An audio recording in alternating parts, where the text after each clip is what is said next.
имрӯзҳо дар тамоми шаҳру навоҳии мамлакат созандагиву ободониҳо бахшида ба 32-солагии истиқлоли давлатӣ бо маром ҷараён дорад. ҳукумату давлат низ пайваста ба хотири бунёдкорӣ, тозагии муҳит, беҳтарсозии вазъи роҳу нақлиёт, маърифати шаҳрдориву шаҳрнишинии шаҳрвандон тамоми чораҳои заруриро меандешад. дар ин замина соҳаи сайёҳӣ яке аз соҳаҳои калидии ҷиҳати ғанигардонии буҷети давлатӣ ва вусъат бахшидани бунёдкориву созандагиҳо дар ин ё он шаҳру ноҳия мебошад, ки сохта ба истифода додани иншооти хизматрасон ба монанди тарабхонаву меҳмонхона, истироҳатгоҳу осоишгоҳҳо, боғҳои фарҳангӣ фароғатӣ, пойгоҳҳои сайёҳӣ ва дигар марказҳо хизматгузориро дар бар мегирад. вобаста ба ин мо дар нашри аввалини барномаи таҳлилии бозрас аз вазъи роҳҳо, тозагии муҳит, ободонӣ бахшида ба 32-солагии истиқлоли давлатӣ, сатҳу сифати хизматрасонӣ дар тарабхонаву меҳмонхонаҳо, истироҳатгоҳу осоишгоҳҳо, огоҳии мардум аз мавзеъ ва иншооти сайёҳӣ дар наздиктарин шаҳр ба пойтахти мамлакат, шаҳри Душанбе, шаҳри ваҳдат хоҳем гуфт. мақсад аз таҳияи барнома на танқид, балки сам гузоштан дар татбиқи стратегияи рушди сайёҳӣ дар ҷумҳурии Тоҷикистон барои давраи то соли 2030 мебошад. моро дар барнома намояндагон аз Кумитаи рушди сайёҳӣ назди ҳукумати ҷумҳурии Тоҷикистон Нарзуллозода Муқамна ва бахши ҳифзи муҳити зисти шаҳри ваҳдат Муҳаммадҷон Шоев ҳамроҳӣ мекунанд. инак мо ба рейди муштарак дар шаҳри ваҳдат оғоз кардем. то ба наздиктарин меҳмонхона ва боғи марказии шаҳр, ки аз назди бинои ҳукумат андак бештар 500 метр роҳ аст, шоҳиди чунин аҳволи маҳоли пиёдагардону ронандаҳо шудем. ба ростӣ дидани чунин манзараро дар маркази шаҳр ҳеҷ чашмдош надоштем. ин роҳ чунон анбӯҳ аст, ки агар каме беэҳтиётӣ кунед, сабаби салама ва ё аз бӯи ғализи бо партобу дуди автомошинаҳои зиёд омехташуда саратон ба дард меояд. аҷабу роҳбарияти шаҳри ваҳдат ва масъулони соҳа бо кадом роҳ мехоҳанд, ки дар татбиқи амалии стратегияи рушди сайёҳӣ дар ҷумҳурии Тоҷикистон барои давраи то соли 2030 саҳмгузор бошанд? дар ин кӯчаи марказии шаҳри ваҳдат қуттиҳои партоб умуман ба назар намерасанд. аз намояндаи шуъбаи ҳифзи муҳити зист, ки моро ҳамроҳӣ мекард, сабаб пурсидем. он кас ба мо гуфтанд, ки ваколати ин кор дар дасти масъулони хоҷагии манзилию коммуналист. аҷоиб, магар ғарами партобҳои шафати роҳу ҷӯйборҳо ва набудани қуттиҳои партоб ба ифлосии муҳити зист таъсире надошта бошад? боз мо тарғибгари сайёҳати экологӣ ҳастем. пеш аз ҳама набояд фаромӯш кард, ки моро дар ҷаҳон ҳамчун ташаббускори байналмилалӣ дар соҳаи обу иқлим мешиносанд. магар ин аҳвол хунукназарӣ ба ташаббусҳои ободонию бунёдкории ҳукумату давлат нест? шӯъбаи ҳифзи муҳити зист дар шаҳри ваҳдат ҷиҳати беҳдошти муҳити зист ва бурдани назорати давлатӣ дар соҳаи ҳифзи муҳити зист корҳои назоратиро мунтазам амалӣ мегардонад. ҷиҳати баланд бардоштани маърифати экологии аҳолӣ тибқи фармоиши раиси Кумитаи ҳифзи муҳити зисти назди ҳукумати ҷумҳурии Тоҷикистон нақша чорабиниҳо таҳия карда шудааст. ҳар ҳафта оид ба тозагии соҳил, тозагии маҳал ва тозагии шоҳроҳ як ҳафта пас аксияҳои тозагӣ гузаронида мешавад. дар ҳудуди шаҳри ваҳдат худи нуқтаҳои партовҷамъоварии муваққатӣ камтар ба чашм мерасад. гумон мекунам ин ба ваколатҳои идораи коммуналӣ.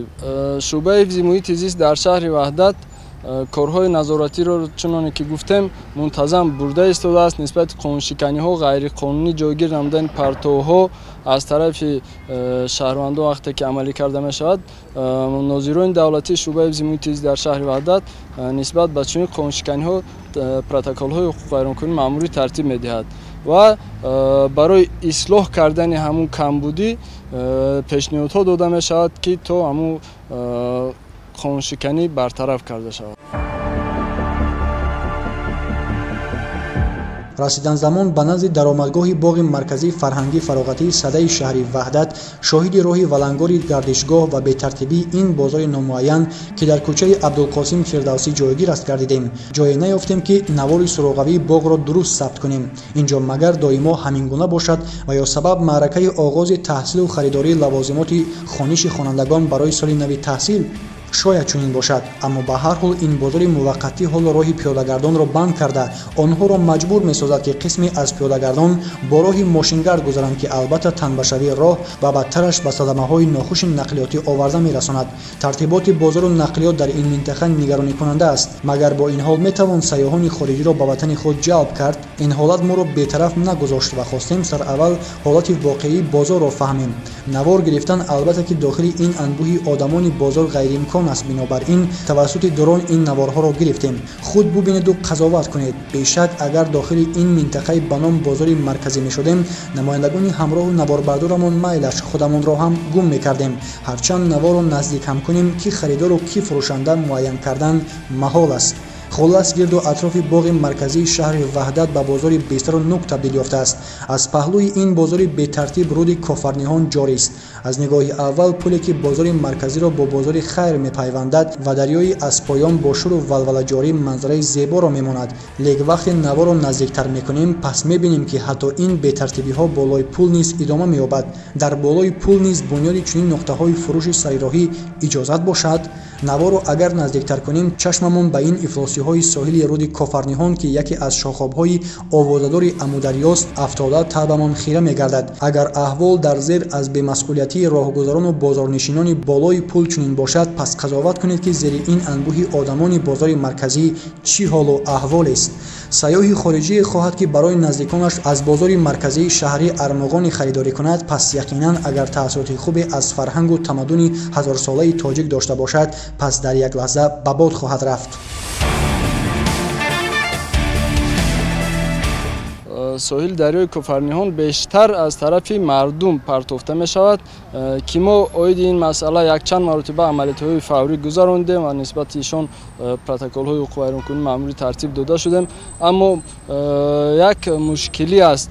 مشکلی همین است که سطح معرفت اکولوژی اهالی پست است. برای همین ما همیشه در دایره امکانیت ها جهت بلند برداشتن معرفت اکولوژی اهالی صحبت و خوری ها میگذارونیم با اهالی، با طبقه های گوناگون، مخصوصا در مؤسسه های دولتی، مؤسسه های مکتبی، مؤسسه های تعلیمی و دیگر اداره های دولتی ما کارهای تبلیغاتی میبریم. طبق معلومات نماینده همراهمون از کمیته رشد سیاحی نزد حکومت جمهوری تاجیکستان در حدود شهر وحدت 15 مهمانخانه موجود است. ما نیز به خاطر از نزدیک شناس شدن با وضع خدمترسان یکی از آنها به چایخانه طربخانه صدا آمدیم که همچون مهمانخانه شهری نیز خدمت کرده و در شفت باغ مرکزی شهر وحدت جایگیر بوده است. ولی متاسفانه نه مهمانخانه، نه چایخانه و نه طربخانه این بنا فعالیت ندارند. در بنا محکم بود و از کارمندانش نیز کسی را اینجا نیافتیم. موافق با معلومات‌های کمیته رشد سیاحی نزد حکومت جمهوری تاجیکستان و بخش سیاحی شهر وحدت، در شهر وحدت زیاده از 15 مهمانخانه فعالیت دارند، اما متاسفانه تنها به ما یک مهمانخانه را نشان دادند و آن هم طوری که شما شاهد گشتید بینندگان عزیز فعالیت ندارد. از ساکنان و خود نمایندگان مقامات که ما را همراهی میکردند سبب پرسیدیم. به ما گفتند که چندین سال باز بنای مذکور فعالیت ندارد. طوری معلوم شد صاحب ملکش به بحران مالیوی دچار شده و همین طور یگانه مهمانخانه شهری از فعالیت باز مانده است. بله، یگانه مهمانخانه، زیرا حتی خود کارمندان مقامات نمیدانند که شماره 15 مهمانخانه داشتن شهر وحدت از کجا به حسابات آماری افتاده است. نماینده کمیته رشد سیاحی به ما این نافهمی را چنین شرح داد. دره رومید از سال 2000 همچون منطقه استراحتی و سیاحی اعلام گردیده است. امروز در شهر زیاده از 15 مهمانخانه، 5 آسایشگاه، 271 استراحتگاه فعالیت دارند که از این شماره 61 عددشون همچون استراحتگاه‌های عمومی اعتراف گردیدند. امروز یکی از مشکلات‌هایی که در شهر ما مشاهده نمودیم نبودن مهمانخانه در مرکز شهر و حساب می‌رود. موافق معلومات‌های دسترس گردیده امروز در شهر 15 مهمانخانه فعالیت دارند که در زمینه استراحتگاه بنیاد گردیدند، اما متاسفانه در مرکز شهر یگان مهمانخانه موجود نیست که این باعث نگرانی است. امروز از جانب حکومت جمهوری تاجیکستان برای بنیاد مهمانخانه، آسایشگاه، استراحتگاه، باغ‌های فرهنگی یک قطار امتیازهای اندازی و گمرکی پیش بینی گردیده. از جمله واردات تجهیزات تکنیکی و مسائل ساختمانی برای بنیاد مهمانخانه‌ها از جانب حکومت جمهوری تاجیکستان پیش بینی گردیده است که مقامات اجرایی کمیته دولتی شهر وحدت میتواند وسع از این انزینه‌های استفاده نموده با جلب صاحبکاران بنیاد مهمانخانه را در مرکز شهر بر راه ماند.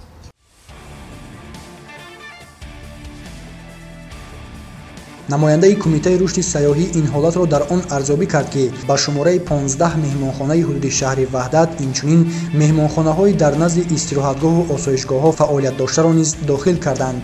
бигзор, вале магар мешавад ки дар маркази шаҳр ягон меҳмонхонаи фаъолият мекарда набошад? мувофиқ ба маълумотҳои иловагии бахши сайёҳии шаҳри ваҳдат дар ҳудуди шаҳр 61 истироҳатгоҳ ва 5 осоишгоҳ мавҷуд аст, вале боз ҳам рақамҳои нишондодашуда моро ба андеша бурд. магар дар 61 истироҳатгоҳу 5 осоишгоҳ 14 меҳмонхона асту тамом, маълум мешавад чанде аз онҳо низ ҳамин аҳволро доранду фаъолият намекунанд. ба маълумоти дигар дар 6 моҳи соли равон ба шаҳри ваҳдат 19593 нафар сайёҳ ташриф овардааст ки аз ин ҳисоб 36 нафарашон аз хориҷи мамлакат мебошанд. чаро ин қадар кам ба шаҳри ваҳдат сайёҳони хориҷӣ омада бошанд ва аҷабо чӣ миқдори онҳо ин аҳволро дидаву аз дигарбора омадан ба ин ҷо даст кашида бошанд? ин ифлосиву бетартибиҳои дохили боғ шояд аз сабабҳои дигари он мебуд. боғи марказии шаҳри ваҳдатро пур аз фароғаткунандагон ки аксарашонро кӯдакону наврасон ташкил медоданд дарёфтем. ҳолати воқеии боғи марказӣ ончунон табоҳ аст ки намедонед ба куҷо омадед. шояд боғи ҳайвонот? тартибот як тараф, партобҳои ғарамшудаи атроф ҳам як тараф. ин ҷо бузу гусолаҳо барои чӣ бошанд? ба ин ҳолати боғи марказии шаҳри ваҳдат нигаред. гӯшаи бузу гусолаҳо бо ҳузур ғарами партоб мехӯранду ҳамаги чанд метр дуртар кӯдакону наврасони зиёде бозӣ доранд. магар ин ғарами партобу ифлосиҳои гирду атрофи боғу бозори марказӣ зиёни ба саломатии насли наврас ки пеш аз ҳама саломатии онҳо осебпазир аст надошта бошанд? аҷабо волидон чаро ин гуна бепарво бошанд ва ё аллакай ин вазъият дар назари онҳо падидаи маъмулӣ гаштаасту аз муроҷиатҳои бенатиҷа ба масъулин монда шуданд? шояд ин ҷо чанде аз дарахтони сершохро буриданд. сабаб пурсидем. ба гуфтаи намояндаи ҳамроҳамон аз шуъбаи ҳифзи муҳити зист ва наздикӣ дар боғ чорабинии махсусе баргузор мегардад ва бинобар ҳамин ҳам дарахтони сершохро бо ин роҳ ба тартиб меоранд ва шояд бетартибии аттраксионҳои кӯдакона ҳам барои ҳамин бошад ки дар рӯи роҳ бетартибона гузоштанду роҳи пиёдагардонро дар боғ банд карданд. қисме аз аттраксионҳои мазкур вайрону валангор гӯшае дар боғ хобида буданд. тасаввур кунед ки агар сайёҳи хориҷӣ омадан замон ба тоҷикистон аз наздиктарин шаҳр ба пойтахти мамлакат дидан кардан хоҳад, чӣ таъссуроте аз нахустин сафараш ба боғи марказии шаҳри ваҳдат хоҳад бардошт? дар ҳамин ҳол аз куҷои намояндаи хоҷагии манзилию коммуналии шаҳр абдуқаюм раҳимов пайдо шуда омад. ҳарчанд ин бору чанд маротибаи дигар ҳам аз он кас сабаб пурсидем, шарҳи вазъият хостем, аз мусоҳиб шудан бо мо даст кашиданд. танҳо ҳамин қадар гуфтанд ки чора меандешем, аммо кай, чӣ гуна чизе нагуфтанд. бо масъули танзими нақлиёти шаҳр низ дар алоқа шуда ба наздашон рафтем. замони ҳамсӯҳбат шудан бо масъули танзими роҳ дар шаҳри ваҳдат ба мо иброз доштанд ки масъалаи танбашавии роҳҳои ҳудуди шаҳри ваҳдат воқеан нигароникунанда аст, зеро дар ҳудуди шаҳр таваққуфгоҳҳо қариб ки вуҷуд надоранд. аҷабо, чаро роҳбарияти шаҳр то ҳанӯз барои бартарафсозии ин мушкилот чорае наандешиданд? зоҳиран дар ҳудуди шаҳр бунёди биноҳои баландошона дар авҷ аст, аммо чаро зери биноҳои баландошона таваққуфгоҳ насохта бошанд ё агар сохта бошанд ҳам миқдорашон ниҳоят кам аст? мушкилоти мазкур бар пояи рушди сайёҳати на танҳо шаҳри ваҳдат, балки тамоми ҷумҳурӣ теша мезанад. зеро шоҳроҳе ки аз миёни шаҳри ваҳдат мегузарад аҳамияти байналмилалию транзитӣ дорад. имрӯзо дар шаҳри ваҳдат таваққуфгоҳ ниҳоят кам мебошад, барои ин ки ҳозир сохтмонҳо рафта истоданд. хоҳиш мекунанд ки вақти сохтмон мешавад, бино баландошона мешавад, ё дар зери бино таваққуфгоҳ кунанд, ё ки як майдончаи дигар барои таваққуфгоҳ дар лоҳия бошад ки ин воситаи нақлиёт дар роҳ дар шоҳроҳ нагузоранд. мисол вай мекунанд ана маркази савдо, лекин ҷои таваққуфгоҳ ки надоранд, харидор дар роҳ мошина монда бас савдо мекунад. шаҳри ваҳдат ки аз тарафи хатлон, вилояти бадахшони кӯҳӣ ва аз водии рашт воситаи нақлиёт ворид мешавад, баъд ба дохили шаҳр мешавад, нақлиёт зиёд мебошад.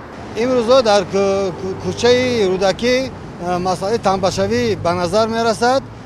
ҳангоми чароғаш сух шудан ё ҳангоми мусофирон аз роҳ мегузаранд, ҳамин вақт нақлиёт ки зиёд мебошад, ҳолати танбашавӣ ба чашм намоян мешавад. баъзе қоидабаёнкунӣ аз тарафи мусофирон мешавад ки ҳангоми як нафарам бошад, воситаи нақлиёт меистад, ду нафарам, вай бояд 4-5 кашам баъд аз роҳ гузаранд. дар ҷое ки واسطه نقلیات در جای نامعین میباشد. ناظران و کارکنان بدهه با ماده 324 پروتکل ترتیب میدن که دیگر واسطه نقلیات در نزدیکی رو نمیگذارن که تنبشوی رو به میان میارن. ما ناظران تنظیم نقلیات و کارکنان بدهه شهر وحدت یک جای کوشش میکنیم که دیگر با تنبشوی و با مانعیت در یگان راه دیده نشود. موافق با معلومات کمیته رشد سیاحی نزد حکومت جمهوری تاجیکستان در شهر وحدت 51 طربخانه و آشخانه و چایخانه ها موجودند. از کارمندان مقامات پرسان شدیم که این طربخانه و آشخانه و چایخانه ها در کجایند. بیشترین طربخانه و آشخانه، چایخانه و حتی مهمانخانه ها را که از انشاءات ضروری ساحه سیاحی شهر محسوب می‌یابند حتی خود کارمندان مقامات نمی‌دانند. از کجا اکنون از موجودیتشان ساکنان آگاه باشند؟ چگونه میتوان امکانیت‌های سیاحی تاجیکستان را در کل جهان معرفی ساخت اگر ما خود در کجا واقع بودن موضع و انشاءات‌های سیاحی را ندانیم؟ با مقصد از سطح آگاهی مردم خبر یافتن که آیا در طربخانه و مهمانخانه‌ها و استراحتگاه و آسایشگاه‌ها میزاجان و شبکه‌های تلویزیون‌های دولتی به خصوص تلویزیون سیاحی و هنرهای مردمی دسترس دارند و یا نه، ما از وضع یکچند آشخانه و طربخانه و استراحتگاه و آسایشگاه‌های حدودی شهر تا به منطقه سیاحی و استراحتی رامید دیدن نمودیم. طوری معلوم گردید در چند از آشخانه‌های حدودی شهر به مسئله دسترسی میزاجان به شبکه‌های تلویزیون سیاحی و هنرهای مردمی اهمیت ندادن مایلش، در بعضیش حتی تلویزیون‌های دولتی هم نصب نگردیده است. ما به آسایشگاه زایران واقع در منطقه رامیت شهر وحدت آمدیم. ضمن به اینجا آمدن طبعمان بالیده گشت که در یگان گوشه از شفتی راه غرم پرتاب را مشاهده نکردیم. مسئولان اینجا مسئولیت شناسند و یا فرهنگ ساکنانش از فرهنگ شهرنشینان بلندتر است. مهمانخانه یکم آسایشگاه زایران دارای 18 حجره می باشد. ما از وضع چند از حجره های مهمانخانه یکم آن دیدن نمودیم. چون معلوم شد شبکه های تلویزیون های دولتی به خصوص تلویزیون سیاحی و هنرهای مردمی در فهرست شبکه های تلویزیون هایشان موجود است و هر یک مهمان می تواند در برابر دیگر شبکه های تلویزیونی خارجی شبکه های دولتی خصوصا شبکه سیاحی و هنرهای مردمی را تماشا نماید. لیک در حولی مهمانخانه آسایشگاه این غرم پرتاب را دیدیم و باز طبعاً خیره گشت. در مهمانخانه دومی آسایشگاه زایران نیز با همین حالت روبرو آمدیم. در این مهمانخانه همگی 59 حجره موجود است. سرکرده از تلویزیون قبولگاه آسایشگاه تا به بعضی از حجره ها در فهرست شبکه هایشان تلویزیون سیاحی و هنرهای مردمی موجود است، اما باز در بعضی دیگر حجره های این مهمانخانه آسایشگاه زایران و استراحتگاه راه آهنچیان در این مسئله صاحب ملکان بی‌توجهی ظاهر کردند. از جمله در فهرست شبکه های تلویزیون قبولگاه استراحتگاه راه آهنچیان 322 شبکه موجود است که یگان تایش شبکه های دولتی را دسترسی نمی کنند. شاید به این حد هم خنک نظری به شبکه‌های دولتی از روی انصاف و خودشناسی ملی نبودگی است.